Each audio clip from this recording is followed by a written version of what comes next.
Engine's on tick over, in neutral, handbrake on, clutch in. Select first, won't go. Select reverse, won't go. So we'll try some of the other gears. Third, now having selected third, okay, and go back to neutral, and now it'll quite likely select reverse. Yes.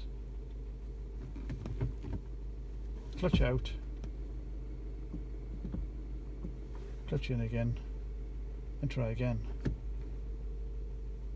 Won't select first,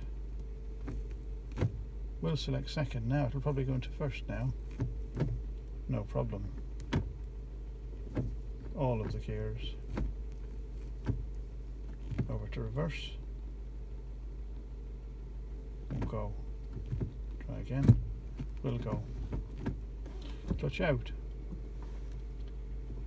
first, won't go. Reverse, won't go. Third, won't go. Fourth, will. Okay, now having got into one gear, it'll now quite likely happily go into all the rest.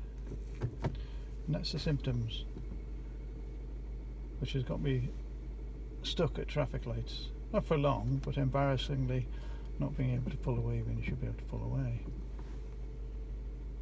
Clutch out, clutch back in, no reverse, no first, third, and now we'll be okay. There you go.